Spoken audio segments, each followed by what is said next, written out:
மெகாஹெர்ட்ஸில் உங்கள் அண்ணா சமுதாய வானொலி. புதிய சமுதாயம் படைப்போம்.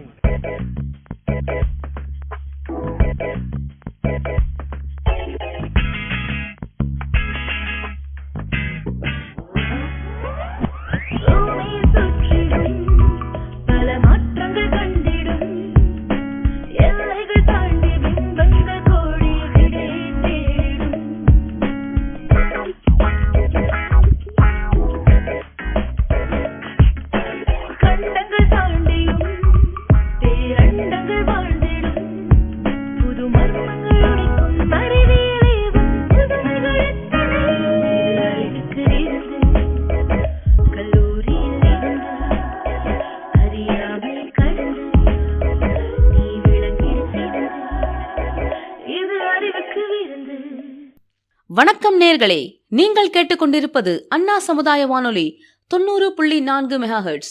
இது இந்தியாவின் முதல் சமுதாய வானொலி. இந்த நிகழ்ச்சி மத்திய அரசின் விஞ்ஞான் பிரச்சார் அறிவியல் பலகை, தமிழ்நாடு அறிவியல் தொழில்நுட்ப மையம் ஆகியவற்றோடு அண்ணா சமுதாய வானொலி இணைந்து வழங்கும் அறிவுக்கு விருந்து நிகழ்ச்சியின் 9ஆம் பாகம். பிளாஸ்டிக்கை பற்றி அறிந்து கொள்வோம். மனித வாழ்க்கையின் பல்வேறு அம்சங்களில் புரட்சியை ஏற்படுத்திய பல்துறை உபயோகமாக உள்ள மற்றும் எங்கும் நிறைந்த பொருளாக பிளாஸ்டிக் இருக்கிறது. இருப்பினும் சமீபத்திய தசாப்தங்களில் ஒரு முக்கிய சுற்றுச்சூழல் கவலையாக பிளாஸ்டிக் மாறியுள்ளது. பிளாஸ்டிக்கின் ஆயுள், மலிவு மற்றும் பரந்த அளவிலான பயன்பாடுகளுக்காக ஆரம்பத்தில் கொண்டாடப்பட்டது. ஆனால் பிளாஸ்டிக்கின் வெகுஜன உற்பத்தி மற்றும் பொறுப்பற்ற முறையில் அகற்றுதல் ஆகியவை சுற்றுச்சூழல், சமூகம் மற்றும் சுகாதார சவால்களை உருவாக்கியுள்ளன. பிளாஸ்டிக்கை சுற்றியுள்ள சிக்கல்களின் விஷயங்கள், அவற்றின் சுற்றுச்சூழல் தாக்கம் மற்றும் மனித ஆரோக்கியத்தில் ஏற்படும் விளைவுகள் பற்றி இந்த நிகழ்ச்சியில் நாம் அறிந்து கொள்ள இருக்கிறோம். 20ஆம் நூற்றாண்டின் முற்பகுதியில் பிளாஸ்டிக்கின் கண்டுபிடிப்பு பொருட்கள் அறிவியலில், அதாவது மெட்டீரியல் சயின்ஸில் ஒரு மைல்கல் போன்றது. இது பாரம்பரிய பொருட்களின் உபயோகத்திற்கு ஒரு அற்புதமான மாற்றாக அமைந்தது. பிளாஸ்டிக்குகள் பெட்ரோ கெமிக்கல்களிலிருந்து பெறப்படுகின்றன.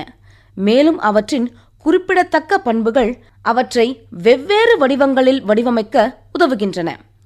இது பல்வேறு தொழில்களில் அவற்றின் பரவலான இருப்புக்கு வழிவகுக்கிறது. நுகர்வோர் பொருட்கள், பேக்கேஜிங், கட்டுமானம் மற்றும் சுகாதாரம் வரை பிளாஸ்டிக் நவீன சமுதாயத்தின் ஒருங்கிணைந்த பகுதியாக மாறிவிட்டது.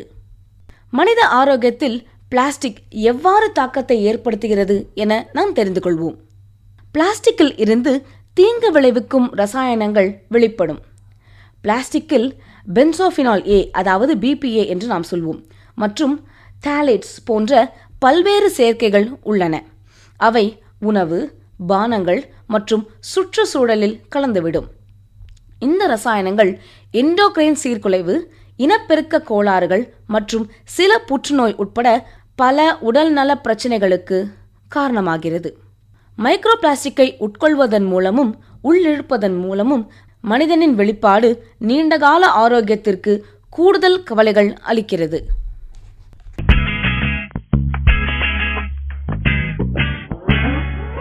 நேர்களே, இப்போது பிளாஸ்டிக்கின் நன்மைகள் மற்றும் தீமைகளை பற்றிய விவாதத்தை கேட்போம்.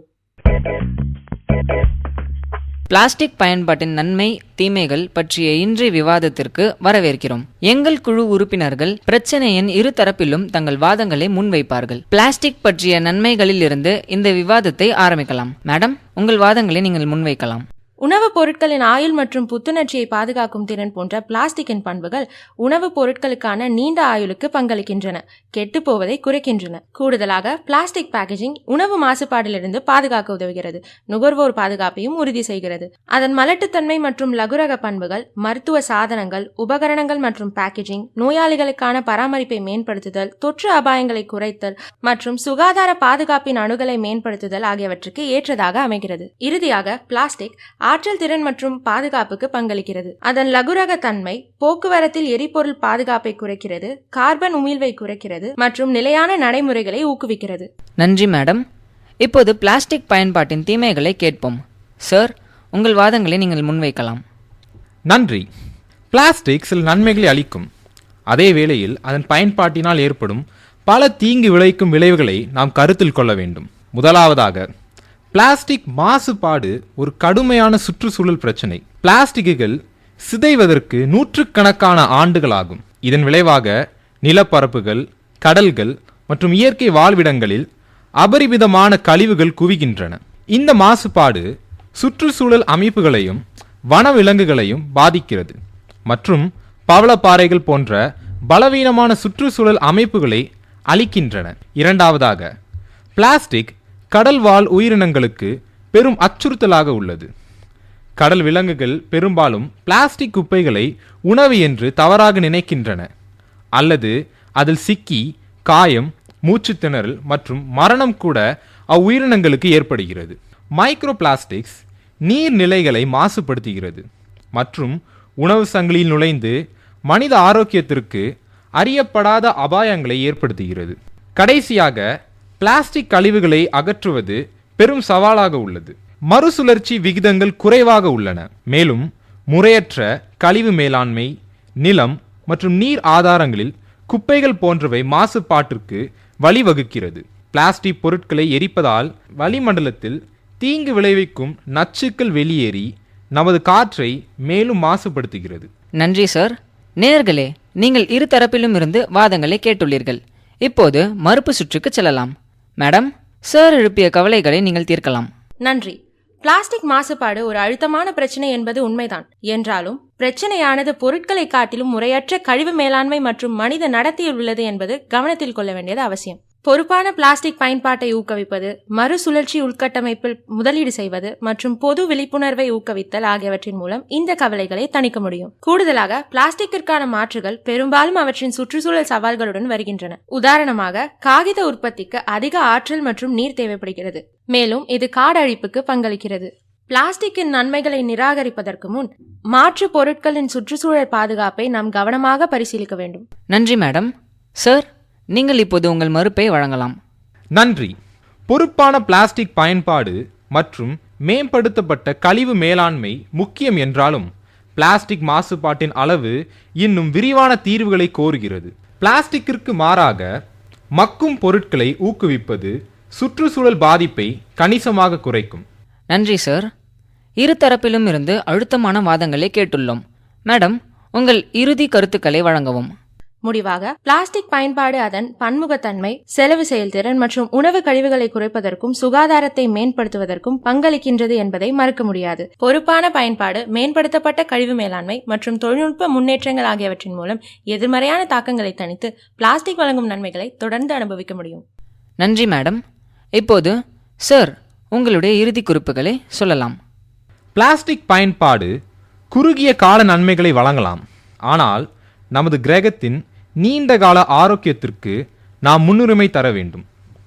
மாசுபாடு கடல் வாழ் உயிரினங்களுக்கு ஏற்படும் அச்சுறுத்தல்கள் மற்றும் காலநிலை மாற்றத்திற்கான பங்களிப்பு உள்ளிட்ட சுற்றுச்சூழல் விளைவுகள் நிலையான மாற்று வழிகளை நோக்கி நகர்வதை அவசியமாக்குகிறது. பிளாஸ்டிக் பயன்பாட்டை குறைப்பதன் மூலமும் மறுசுழற்சி உள்கட்டமைப்பில் முதலீடு செய்வதன் மூலமும் சுற்றுச்சூழலுக்கு உகந்த பொருட்களை தழுவுவதன் மூலமும் வரும் தலைமுறைகளுக்கு தூய்மையான மற்றும் ஆரோக்கியமான எதிர்காலத்திற்கு வழிவகுக்க முடியும். உங்களின் வாதங்களுக்கு நன்றி. இந்த விவாதம் பிளாஸ்டிக் பயன்பாட்டின் சிக்கலான தன்மை மற்றும் சீரான மற்றும் நிலையான தீர்வுகளின் அவசியத்தை வெளிச்சம் போட்டு காட்டியது. உங்கள் இருவருக்கும் நன்றி.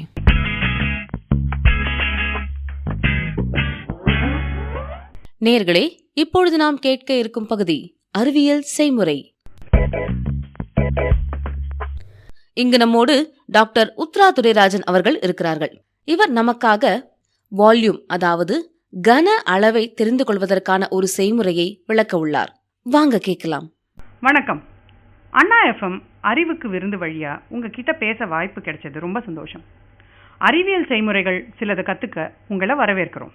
இன்னைக்கு சொந்தமாக ஒரு கன அளவு அளவீட்டு கருவி, அதாவது ஒரு வால்யூமை மெஷர் பண்ணுற ஒரு இன்ஸ்ட்ருமெண்ட்டை நாமே இப்போது வடிவமைக்க போகிறோம். அதை வச்சு அளக்கவும் போகிறோம். இதன் மூலமாக அக்யூரசி சொன்ன இல்லையா, துல்லியம், எரர் எஸ்டிமேஷன், எந்த அளவு இதில் பிழை இருக்கும் அப்படின்றதெல்லாம் பற்றி கற்றுக்க போகிறோம். இதுக்கு என்னென்ன தேவைன்னு பார்க்கலாமா? கண்ணாடி சிலிண்டர், அது இர்ரெகுலர் ஷேப்பில் இல்லாமல் ஒரு சிலிண்டர் வடிவத்தில் உருளையாக இருந்தால் நல்லது. கண்ணாடியில் இருக்கலாம், இல்லைனா பிளாஸ்டிக்லேயும் இருக்கணும். டிரான்ஸ்பரண்ட்டாக இருந்தால் நல்லது. பாட்டில் மாதிரி கூட இருக்கலாம், தப்பு கிடையாது. அப்புறம் மார்க்கர் பேனா, கோலி குண்டுகள் ஒரு 5-6. அப்புறம் மருந்து நம்ம சாப்பிடுவோம் இல்லையா, அந்த மருந்து அளக்கிறதுக்கு 5 ml 10 ml இந்த மாதிரி சின்ன சின்ன கப்பு அது கூட கொடுத்துருப்பாங்க. அது தூக்கி போடாதீங்க, வீட்டில் இருக்கும் இல்லையா, அது ஒரு 2 வேணும். பேப்பர், பேனா, ஸ்கேல் இதெல்லாம் தான் வேணும். நம்ம இந்த செய்முறை எப்படி செய்கிறதுன்னு பார்க்கலாமா? ஸ்டெப் 1, ஒரு 10 மில்லி கப்பு மருந்து கப்புன்னு சொன்னேன் இல்லையா, 5 மில்லி கூட இருக்கலாம், என்ன இருக்கோ அது மூலமாக தண்ணீரை அளந்து அதை அந்த ஒளி புகும் உருளி டிரான்ஸ்பேரண்ட் சிலிண்டர்னு சொன்னோம் இல்லையா, அதுக்குள்ளே நீங்கள் ஊற்ற போகிறீங்க. ஊற்றின உடனே அந்த தண்ணி எவ்வளவு தூரத்தில் இருக்குது அப்படிங்கிறத மார்க்கர் பேனாவால் மார்க் பண்ணிட போகிறீங்க. ஸ்டெப் 2, 10 மில்லியா ஊற்ற போகிறீங்க அதே உருளிக்குள்ளே. ஒரு வாட்டியும் அந்த மார்க்கர் பேனாவை வச்சு அதனுடைய அளவு எங்கே அப்படிங்கிறத அந்த சிலிண்டருக்குள்ளே மார்க் பண்ணிட போகிறீங்க. ஏன்னா நீங்கள் இப்போ என்ன பண்ணுறீங்க, ஒரு வால்யூமாக மெஷர் பண்ணக்கூடிய சிலிண்டரை நீங்களே உருவாக்குறீங்க. புரியுதுங்களா? ஒரு முறையும் இந்த அளவை குறிச்சிட்டோமா? இதில் முக்கியம் என்னென்னா, தண்ணீர் கீழே சிந்தக்கூடாது. தண்ணீர் அளவை குறிக்கும் போது உங்களுடைய கண் அளவும் அந்த எந்த இடத்த நீங்கள் குறிக்கிறீங்களோ அதுவும் சமதளத்தில் இருக்கணும். கொஞ்சம் புரிகிற மாதிரி சொல்லட்டுமா? நீங்கள் நின்றுக்கிட்டு இருக்கீங்க, டேபிள் மேலே அந்த சிலிண்டர் இருக்குதுன்னு வச்சுக்கோங்களேன், அது தவறு. இல்லை நீங்கள் உட்காந்துக்கிட்டு இருக்கீங்க, கொஞ்சம் ஹைட்டில் அந்த சிலிண்டர் இருக்குதுன்னு வச்சுக்கோங்க டேபிள் மேலே, அப்போ மேலே அண்ணாந்து பார்த்து தானே குறிப்பீங்க, அதுவும் கூடாது. நீங்கள் எப்படி தான் மேடம் நான் கண்டுபிடிக்கிறது அப்படின்னும் போது, நீங்கள் உட்காந்துக்கிட்டு இருக்கீங்க இல்லை முட்டி போட்டுக்கிட்டு இருக்கீங்க, டேபிள் மேலே அந்த சிலிண்டர் இருக்குன்னா உங்கள் கண் அளவும் அந்த தண்ணீரின் அளவும் அதே சமதளத்தில் இருக்கா அப்படிங்கிறத பார்த்துக்கோங்க. இதை தான் நீங்கள் பேரலக்ஸ் எரர்னு உங்கள் 7ஆம் வகுப்பு 8ஆம் வகுப்பு புத்தகங்கள்லாம் படிச்சிருப்பீங்க. அதை நீங்களே பண்ண புரிஞ்சுப்பீங்க. திரும்ப நம்ம செயல்முறைக்கு போகலாமா? இப்போ என்ன இருக்குது உங்ககிட்ட ஒரு குடுவை இருக்குது, அதில் நீரை ஊற்றி 100 மில்லியோ இல்லை 200 மில்லியோ அளக்கும் அளவுக்கு உருளியை உங்கள் கையில் தயார் செஞ்சிட்டீங்க. எப்படி செஞ்சீங்க? அந்த மார்க்கர் பென் வச்சு அங்கே மார்க் பண்ணியிருக்கீங்க. இப்போ நோட் பண்ணுறதை கற்றுக்கலாமா? உங்கள் உருளி அளக்கக்கூடிய அதிகபட்ச கன அளவு என்ன, இதை குறிச்சு வைங்க. என்ன மேடம் அதான் தெரியுது 200 மில்லின்னு எனக்கு தெரியாதா அப்படின்னு சொல்லக்கூடாது, அதை குறிச்சு வைக்கணும். சரிங்களா? அது ஏன்னு அப்புறமா சொல்கிறேன். இன்னொரு ஸ்டெப் 3க்கு போகலாமா? நீங்கள் வடிவமைச்ச இந்த அளக்கும் கருவியால் எதையாவது அளந்து பார்க்கணும் இல்லையா? வாங்க போகலாம்.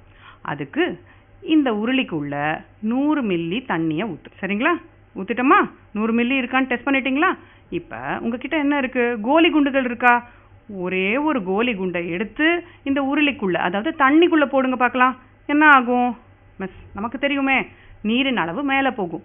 அப்போ மார்க்கர் பென் இருக்குல்ல, இப்போ மீண்டும் மார்க்கர் பென்னால் அதை நோட் பண்ணுங்க, எந்த இடத்துல இது இருக்குது. ஓகே, 100 mlன்றதுலேருந்து இப்போ 105 போயிருக்குன்னு நினச்சிக்கலாம், சும்மாவாது ஒரு எக்ஸாம்பிளுக்கு.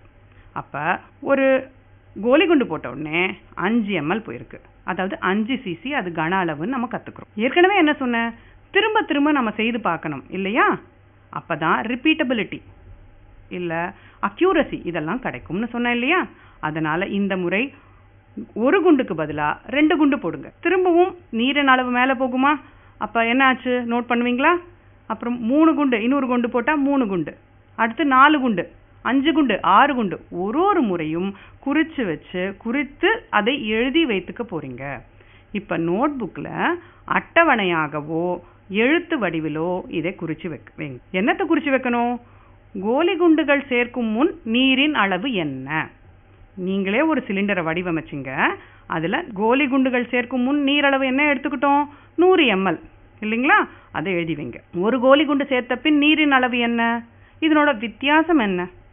இது ஒரு கோலி குண்டின் கன அளவு, வால்யூம். அடுத்து என்ன பண்ண போகிறோம்? 2 கோலி குண்டு போட்ட போது என்ன மட்ட அளவு வந்தது? அதன் வித்தியாசம் என்ன? அதிலிருந்து கோலி குண்டே போடாதப்ப நீரின் மட்ட அளவு என்ன? அதுக்கும் 2 கோலி குண்டுகள் போட்ட பின் நீரின் மட்ட அளவு என்ன? இதுக்கான டிஃபரன்ஸ் சப்ட்ராக்ஷன் பண்ணினா உங்களுக்கு என்ன கிடைக்கும்? 2 கோலி குண்டின் கன அளவு கிடச்சிருமா? 2 கோலி குண்டோட வால்யூம் கிடச்சிரும். அப்போ டிவைடட் பை 2 பண்ணிடலாமா? அப்போ என்ன கிடைக்கும்? ஒரு கோலி குண்டோட கன அளவு கிடச்சிரும் இல்லையா? இதே மாதிரி 3 கோலி குண்டு, 4 கோலி குண்டு, 5, 6 இது எல்லாத்துக்கும் நம்ம ஒரு டேபுலர் காலம் போட்டு எழுதிட முடியுமா? டேபுலர் காலம் எப்படி போடுறதுன்னு தெரியல, பரவாயில்ல, எழுதி வைங்க. இப்போ உங்களுக்கு புரியுதா நீங்கள் ஏன் சப்ட்ராக்ஷன், டிவிஷன், ஆவரேஜ், மீன் இதெல்லாம் ஸ்கூலில் படிக்கிறீங்கன்னு? சரி, அடுத்த ஸ்டெப்புக்கு போகலாமா? விடையை மீண்டும் மீண்டும் சரிபார்ப்பது தான் அறிவியல் முறைன்னு சொன்னேன் இல்லையா? அப்போ எப்படி சரி பார்க்கறது? கோலி இல்லாத நீரின் அளவுக்கும் கோலி குண்டு போட்டப்புறம் வந்த விடை ஒன்று இருக்கு இல்லையா, அதுலேருந்து வந்த விடைக்கும் இப்போ 2, 3 இதுலேருந்தெல்லாம் கோலி குண்டின் கன அளவை கண்டுபிடிச்சோமா? இது ரெண்டும் ஒரே மாதிரி தானே இருக்கணும். ஏன்னா நம்ம எடுத்துக்கிட்டது எல்லாம் ஒரே மாதிரியான கோலி குண்டுகள் தானே. ரெண்டுத்தையும் கம்பேர் பண்ண போகிறோம். சரியா இருக்கா? இருந்ததுன்னா எரர் குறைச்சலா இருக்கு. அண்ட் இன்னொன்று என்ன பண்ணலாம், இத்தனை ரிசல்ட் இருக்குல்ல, இது எல்லாத்துக்கும் நம்ம ஆவரேஜ் எடுக்கலாமா? அதாவது சராசரி எடுக்க உங்களுக்கு தெரியும் இல்லையா? எத்தனை வாட்டி நீங்கள் பண்ணீங்களோ அத்தனை விடைகளையும் கூட்டி எத்தனை முறை பண்ணீங்க? 6 முறை பண்ணீங்கன்னு நினச்சிக்கலாம். அப்போ 6ஆல் வகுப்போம் இல்லையா? அதுதான் உங்களுக்கு என்ன வரும்? சராசரி, ஆவரேஜ். சரிங்களா? அப்போ இது எல்லாத்தையும் அட்டவணையில் எழுதும்போது எல்லாம் ஒரே மாதிரி இருக்கா? இதில் தவறு இருந்துன்னா என்ன பண்ணணும்? மீண்டும் மீண்டும் சரி செய்ய வேண்டும். சூப்பர். இந்த விடைகள் எல்லாம் ஒரே அளவு வந்துருச்சா? சராசரியும் எடுத்துட்டிங்களா? அப்போ நம்ம நெக்ஸ்ட் என்ன பண்ணலாம்? மீண்டும் வேற ஏதாவது முறையில் கோலி குண்டின் கன அளவை நம்ம கண்டுபிடிக்கிறதுக்கு நம்ம எங்கேயா கணக்கில் படித்தோமா? ஞாபகம் வந்துருச்சு இல்லையா? 4/3 πr³ இப்படி ஒரு ஃபார்முலாவை நம்ம மனப்பாடம் பண்ணோம் இல்லையா கணக்கில்? 4/3 எல்லாருக்கும் தெரியும். பையோட வேல்யூ என்ன? 22/7. இதுவும் உங்களுக்கு தெரியும். இந்த r³ என்னங்க? r × r × r. 6ஆம் கிளாஸ், 7ஆம் கிளாஸ், 8ஆம் கிளாஸ் குழந்தைங்க அத்தனை பேருக்கும் இது தெரியும். 9, 10 ஸ்டூடெண்ட்ஸ்க்கும் உங்களுக்கும் தெரியும் இல்லைங்களா? ஸோ ஆறுங்கிறது என்ன? ரேடியஸ். எதனோட ரேடியஸ்? கோலி குண்டோட ரேடியஸ். தமிழில் இதை ஆரம்னு சொல்லுவோம். ஆர் ரேடியஸ், அதுதான் ஆரம். இந்த ஆரத்தை கண்டுபிடிச்சிட்டா கணக்கின் மூலமா, கணிதத்தின் மூலமா நம்மால கால்குலேட் பண்ணி கூட நம்ம கணத்தை கண்டுபிடிக்க முடியும் இல்லையா? எப்படி கண்டுபிடிக்கிறது? ஒரே ஒரு கோலி குண்டோட ஆர் கண்டுபிடிக்கலாம் ஒரு ஸ்கேலை வச்சு. வேண்டாம், நமக்கு அதெல்லாம் கிடையாது. 6 கோலி குண்டு உங்ககிட்ட இருக்கா? அது எல்லாத்துலேயும் பக்கமாக அடுக்கி வச்சிருங்க, நெருக்கி. ஓகே, அடுத்து என்ன பண்ண போறீங்க? ஒரு ஸ்கேல் எடுத்து போறீங்க. அந்த கோலி குண்டுகள் எங்கேயும் ஓடக்கூடாது. ஃபேனை போட்டுட்டு அது அங்கே ஓடுறது இங்கே ஓடுறதெல்லாம் கிடையாது. அதெல்லாம் அதே இடத்துல இருக்கணும். ஒரு சின்ன ஸ்கேலை எடுத்துக்கிட்டு முதல் கோலி குண்டோட ஒரு முனையிலிருந்து 6ஆவது கோலி குண்டின் கடைசி முனை வரைக்கும் எவ்வளவு தூரம் இருக்கு அப்படின்னு பார்க்கணும். அப்போ உங்களுக்கு என்ன கிடைக்கும்? 6 கோலி குண்டுகளோட டயாமீட்டர்ஸோட கூட்டல் கிடைக்குமா? கரெக்டுங்களா? அப்போ 6ஆல் வகுத்தா என்ன கிடைக்கும்? ஒரு கோலி குண்டோட டயாமீட்டர், அதாவது விட்டம் வந்துடும் இல்லையா? இதை 2ஆல் வகுத்தா உங்களுக்கு என்ன கிடைக்கும்? ஆரம், சிம்பிள், ரேடியஸ். ஸோ நம்ம வேற ஒரு முறையில் இதே கோலி குண்டோட ஆர், அதாவது ஆரத்தை கண்டுபிடிச்சிட்டோம். ஃபார்முலா இருக்கா? இருக்கு. அது என்ன? 4/3 πr³. இதை வச்சு மீண்டும் அதே கோலி குண்டின் கணத்தை பார்த்துட்டோமா? ஏற்கனவே உங்கள் செய்முறை மூலமாக பார்த்தீங்க கணத்தை. இப்போ என்ன பண்ண போகிறீங்க? ஃபார்முலா மூலமாகவும் பார்க்க போகிறீங்க. இதுவும் செய்முறை தான். இது ரெண்டும் ஒரே போல இருக்கா? எந்த அளவு எரர் இருக்குது, அதாவது பிழை இருக்குது? சும்மா நம்ம ஒரு எக்ஸாம்பிள் எடுத்துக்கலாமே. உங்கள் கோலியோட ஆரமானது 2 சென்டிமீட்டர்னு நினச்சிக்கலாம். சும்மா ஒரு எக்ஸாம்பிளுக்கு தாங்க. உங்களுக்கு வந்த விடை 2.2ன்னு வச்சுக்கலாம். 2 சென்டிமீட்டருக்கு பதிலாக உங்களுக்கு என்ன வந்திருக்கு? 2.2. Very good. அப்போ 0.2 தான் என்னோட பிழை. அதாவது 2 செய்முறைக்கும் உள்ள வித்தியாசம் என்ன? 0.2. அப்போ 2 சென்டிமீட்டருக்கு 0.2 என்னோட பிழையா இருக்குது. கொஞ்சம் பெரிய பிள்ளைங்க இதை ட்ரை பண்ணி பாருங்கள். எரர் பர்சன்டேஜ்னு சொல்லுவோம். பிழை எவ்வளவு டிவைடட் பை நிஜமான அல்லது சராசரி மதிப்பு என்னது? டிவிஷன் பண்ணிவிட்டு 100ஆல் மல்டிப்ளை பண்ணி பார்க்கலாமா? அப்போ எவ்வளவு தூரம் நான் பிழை செய்திருக்கிறேன்? 1000 கிலோமீட்டரில் 2 கிலோமீட்டர் தப்பாக இருந்தால் 1000க்கு பதிலாக 1002ன்னு சொன்னோன்னா தப்பு கிடையாது. அதே 2 கிலோமீட்டர் தூரத்தை போய் 4 கிலோமீட்டர்னு நான் சொன்னேன்னா தவறு தானே? அதே 2 கிலோமீட்டர் தான் பிழை. ஆனால் 1000 கிலோமீட்டரில் 2 பெரிய பிழை கிடையாது. 2 கிலோமீட்டரில் 4ன்னு சொன்னேன்னா தவறு தானே? ஸோ அதுக்கு தான் இங்கே எரர் பர்சன்டேஜ் பார்க்குறோம். எதுக்கு? துல்லியம் முக்கியம், பிழை விகிதம் குறையணும். அறிவியல் சோதனைகள், ப்ராஜெக்ட், மாடல் எது செய்யும் போதும் இதை நினைவு வச்சுப்பீங்க இல்லையா?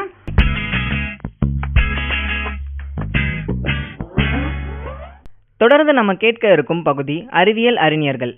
வெங்கடராமன் ராமகிருஷ்ணன் அவர்கள் இந்திய வம்சாவளியை சேர்ந்த புகழ்பெற்ற அமெரிக்க கட்டமைப்பு உயிரியலாளர், அதாவது ஸ்ட்ரக்சரல் பயாலஜிஸ்ட் ஆவார். அவர் மூலக்கூறு உயிரியல், அதாவது மாலிகுலர் பயாலஜி துறையில் குறிப்பிடத்தக்க பங்களிப்பை செய்தார் மற்றும் 2009 வேதியியலுக்கான நோபல் பரிசை பெற்றார். ரிபோசோமின் கட்டமைப்பு மற்றும் செயல்பாடு பற்றிய அவரது அற்புதமான ஆராய்ச்சி புரத தொகுப்பு, அதாவது புரோட்டீன் சிந்தசிஸ் பற்றிய நமது புரிதலில் புரட்சியை ஏற்படுத்தியது. இது மருத்துவம் மற்றும் மருந்து வளர்ச்சியில் முன்னேற்றங்களை வழிவகுத்தது. வெங்கடராமன் ராமகிருஷ்ணன் அவர்கள் அக்டோபர் 5, 1952 தமிழ்நாட்டில் உள்ள சிதம்பரத்தில் பிறந்தார். அவர் கல்வியை மதிக்கும் ஒரு குடும்பத்தில் வளர்ந்தார் மற்றும் அவரது அறிவுசார் நோக்கங்களில் வலுவான செல்வாக்கை கொண்டிருந்தார். ராமகிருஷ்ணன் அவர்கள் கல்வியில் சிறந்து விளங்கினார் மற்றும் இந்தியாவில் குஜராத்தில் உள்ள பரோடா மருத்துவக் கல்லூரியில் பயின்றார். அங்கு அவர் ஆரம்பத்தில் மருத்துவம் பயின்றார். இருப்பினும் இயற்பியல் மற்றும் கணிதத்தில் அவருக்கு இருந்த ஆர்வம் அவரது படிப்பை மாற்ற வழிவகுத்தது. ராமகிருஷ்ணன் அவர்கள் பரோடா பல்கலைக்கழகத்தில் இயற்பியலில் இளங்கலை பட்டம் பெற்றார். பின்னர் அமெரிக்காவில் உள்ள ஓஹையோ பல்கலைக்கழகத்தில் இயற்பியலில் முனைவர் பட்டம் பெற்றார். அவரது PhD ஆய்வுகளில் அவர் உயிரியல் துறையில் ஈர்க்கப்பட்டார் மற்றும் கட்டமைப்பு உயிரியல், அதாவது ஸ்ட்ரக்சரல் பயாலஜியில் ஒரு தொழிலை தொடங்க முடிவு செய்தார். PhD முடித்த பிறகு ராமகிருஷ்ணன் அவர்கள் இங்கிலாந்தில் கேம்பிரிட்ஜில் உள்ள மதிப்புமிக்க லெபார்டரி ஆஃப் மாலிகுலர் பயாலஜி LMBயில் சேர்ந்தார். அங்கு அவர் தனது அற்புதமான ஆராய்ச்சியை மேற்கொண்டார். புரத தொகுப்பிற்கு, அதாவது புரோட்டீன் சிந்தசிஸ்க்கு பொறுப்பான செல்லுலார் கூறுகளான ரைபோசோமின் கட்டமைப்பு மற்றும் அதன் செயல்பாட்டை புரிந்து கொள்வதில் அவர் கவனம் செலுத்தினார். ராமகிருஷ்ணன் அவர்களின் மிக முக்கியமான சாதனை 2000ஆம் ஆண்டில் நிகழ்ந்தது. அவர் தனது சக ஊழியர்களுடன் சேர்ந்து எக்ஸ்ரே படிகவியல், அதாவது எக்ஸ்ரே கிறிஸ்டலோகிராஃபி மூலம் ரிபோசோமின் விரிவான கட்டமைப்பை தீர்மானித்தார். இந்த முன்னேற்றமானது புரத தொகுப்பின் மூலக்கூறு, அதாவது molecular mechanism of protein synthesis வழிமுறைகளை பற்றிய முன்னோடி இல்லாத நுண்ணறிவுகளை வழங்கியது மற்றும் நோய்களை புரிந்து கொள்வதற்கும் புதிய நுண்ணுயிர் எதிர்ப்புகளை உருவாக்குவதற்கும் வழிவகுத்தது. நுண்ணுயிர் எதிர்ப்பிகள் ரிபோசோமுடன் எவ்வாறு தொடர்பு கொள்கின்றன என்பதை பற்றிய அவரது ஆராய்ச்சி பாக்டீரியா தொற்றுகளை எதிர்த்து போராடுவதற்கான மிகவும் பயனுள்ள மருந்துகளின் வளர்ச்சிக்கு வழிவகுத்தது. அவரது பணி மூலக்கூறு உயிரியல், அதாவது மாலிகுலர் பயாலஜி துறையை முன்னேற்றியது மட்டுமல்லாமல் மருத்துவம் மற்றும் மருந்து துறையிலும் ஆழமான தாக்கங்களை கொண்டிருந்தது. ராமகிருஷ்ணன் அவர்கள் தாமஸ் ஸ்டீட்ஸ் மற்றும் அடா யோனாத் ஆகியோருடன் இணைந்து ரிபோசோமின் அமைப்பு மற்றும் செயல்பாடு குறித்த ஆய்வுகளுக்காகவும் அவரது அற்புதமான ஆராய்ச்சியை அங்கீகரிப்பதற்காகவும் வெங்கடராமன் ராமகிருஷ்ணன் அவர்களுக்கு 2009 வேதியியலுக்கான நோபல் பரிசு வழங்கப்பட்டது. இந்த மதிப்புமிக்க மரியாதை உலகின் முன்னணி விஞ்ஞானிகளில் ஒருவராக அவரது நற்பெயரை உறுதிப்படுத்தியது. லூயி ஜீன்டே பரிசு, கைட்னர் சர்வதேச விருது மற்றும் இந்தியாவின் உயரிய சிவிலியன் விருதுகளில் ஒன்றான பத்ம விபூஷன் உட்பட பல விருதுகளையும் கௌரவங்களையும் பெற்றுள்ளார். வெங்கடராமன் ராமகிருஷ்ணன் அவர்கள் அடக்கம், பணிவு மற்றும் அறிவியலுக்கான அர்ப்பணிப்பு ஆகியவற்றிற்காக அறியப்பட்டவர். அவர் பல சாதனைகளுக்கு சொந்தக்காரர். இருப்பினும் அவர் மிகவும் தன்மையானவராகவே இருக்கிறார் மற்றும் உலகெங்கிலும் உள்ள இளம் விஞ்ஞானிகளுக்கு தொடர்ந்து ஊக்கமளித்துக் கொண்டிருக்கிறார். ராமகிருஷ்ணன் அவர்களது பணி செல்லுலார் செயல்முறைகளை பற்றிய நமது புரிதலில் ஆழமான தாக்கத்தை ஏற்படுத்தியுள்ளது, மேலும் ஆராய்ச்சி மற்றும் மூலக்கூறு உயிரியலின் முன்னேற்றங்களில் செல்வாக்கு செலுத்துகிறது. வெங்கடராம ராமகிருஷ்ணன் அவர்களது வாழ்க்கையும் பணியும் ஆர்வமுள்ள விஞ்ஞானிகளுக்கு ஒரு உத்வேகமாக இருக்கிறது. மனித அறிவை மேம்படுத்துவதிலும் உலகளாவிய ஆரோக்கியத்தை மேம்படுத்துவதிலும் ஆர்வம், விடாமுயற்சி மற்றும் இடைநிலை ஒத்துழைப்பின் ஆற்றலை அவரது வாழ்க்கை நமக்கு எடுத்துக்காட்டுகின்றன. அடுத்து வருவது அறிவியல் செய்திகள். புதுப்பிக்க முடியாத படிம எரிபொருளான நான் ரினியூவபிள் ஃபாசில் ஃபியூவல் பெட்ரோலியத்தில் இருந்து பிளாஸ்டிக் பெறப்படுகிறது. அவை பாலிமரைசேஷன் எனப்படும் ஒரு செயல்முறையின் மூலம் உருவாக்கப்படுகின்றன. இதில் சிறிய மூலக்கூறுகள் வேதியியல் ரீதியாக ஒன்றாக பிணைக்கப்பட்டு நீண்ட சங்கிலிகளை உருவாக்குகின்றன. பிளாஸ்டிக் என்ற வார்த்தை கிரேக்க வார்த்தையான பிளாஸ்டிகோஸ் என்பதிலிருந்து வந்தது. இதற்கு வடிவமைக்கும் அல்லது வடிவமைக்கும் திறன் கொண்டது என்று பொருள். உலகில் பொதுவாக பயன்படுத்தப்படும் பிளாஸ்டிக் பாலிஎத்திலீன். இது உயர் அடர்த்தி பாலிஎத்திலீன் மற்றும் குறைந்த அடர்த்தி பாலிஎத்திலீன் என பல்வேறு வடிவங்களில் பயன்படுத்தப்படுகிறது. ஒவ்வொரு ஆண்டும் ஏறக்குறைய 8 மில்லியன் மெட்ரிக் டன் பிளாஸ்டிக் கழிவுகள் கடல்களில் சேருகின்றன. இதனால் கடல் சுற்றுச்சூழல் அமைப்புகளுக்கு கடுமையான சேதம் ஏற்படுகிறது. அழகு சாதன பொருட்கள், செயற்கை ஆடை இழைகள் மற்றும் பெரிய பிளாஸ்டிக்கின் முறிவு உள்ளிட்ட பல்வேறு ஆதாரங்களில் மைக்ரோ பிளாஸ்டிக்ஸ் காணப்படுகின்றன. உணவுச் சங்கிலியில் பிளாஸ்டிக்ஸ் ஊடுருவி உள்ளது. கடல் உணவுகள், குடிநீர் மற்றும் டேபிள் உப்பில் கூட மைக்ரோ பிளாஸ்டிக்ஸ் காணப்படுகிறது. பிளாஸ்டிக்குகள் இலகுரக மற்றும் அதிக வலிமை இடை விகிதங்களை கொண்டுள்ளன. அவை போக்குவரத்து, விண்வெளி மற்றும் வாகன தொழில்களுக்கு ஏற்ற பொருட்களை உருவாக்குகின்றன.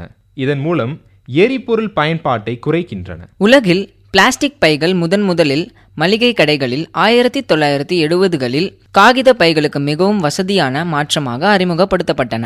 நியூயார்க் நகரத்தில் உள்ள உலகின் மிகப்பெரிய குப்பை கிடங்கான ஃப்ரெஷ் கில்ஸ் லேண்ட்ஃபில்லில் 2001 மூடப்படுவதற்கு முன்பு பிளாஸ்டிக் கழிவுகள் மலைகள் போல் குவிந்திருந்தது. மருத்துவ சாதனங்கள், செயற்கை உறுப்புகள் மற்றும் மருந்து விநியோக முறைகளில் முன்னேற்றங்களை செயல்படுத்துவதன் மூலம் பிளாஸ்டிக் மருத்துவ அறிவியலில் புரட்சியை ஏற்படுத்தியுள்ளது. பிளாஸ்டிக்கை மறுசுழற்சி செய்து ஆடை, இருக்கைகள், வீட்டு உபயோகப் பொருட்கள், விளையாட்டு உபகரணங்கள், புதிய பிளாஸ்டிக் பொருட்கள் உள்ளிட்ட பல்வேறு பொருட்களாக மாற்றலாம். பாலிஸ்டைரீன் பொதுவாக ஸ்டைரோஃபோம் என அழைக்கப்படுகிறது. பாலிஸ்டைரீன் போன்ற சில பிளாஸ்டிக்குகள் அவற்றின் சிக்கலான கலவை மற்றும் பொருளாதார நம்பகத்தன்மையின்மை காரணமாக மறுசுழற்சி செய்வது கடினம். அழிந்து போகக்கூடிய பொருட்களின் ஆயுளை நீட்டிக்கிறது. பிளாஸ்டிக் உற்பத்திக்கு கணிசமான அளவு ஆற்றல் தேவைப்படுகிறது. இது பசுமையில்ல வாயு உமிழ்வு மற்றும் காலநிலை மாற்றத்திற்கு பங்களிக்கிறது. அண்டார்டிகா மற்றும் இமயமலையின் மிக உயர்ந்த சிகரங்களில் மைக்ரோ பிளாஸ்டிக்ஸ் கண்டுபிடிக்கப்பட்டுள்ளன.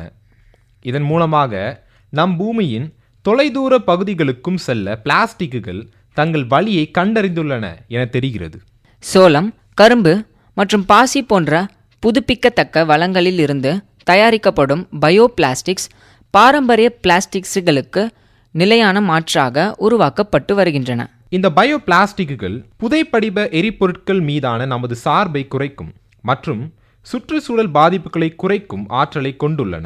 முடிவாக, பிளாஸ்டிக் இல்லாத உலகத்தை நோக்கிய பயணத்திற்கு நமது பூமியை பாதுகாப்பதில் கூட்டு உறுதியும் புதுமையும் பகிரப்பட்ட அர்ப்பணிப்பும் தேவை. நேயர்களே, இந்த நிகழ்ச்சி உங்களுக்கு பயனுள்ளதாக இருந்திருக்கும் நாங்கள் நம்புகிறோம். மீண்டும் அடுத்த ஒரு நிகழ்ச்சியில் உங்களை சந்திக்கிறோம். நன்றி, வணக்கம்.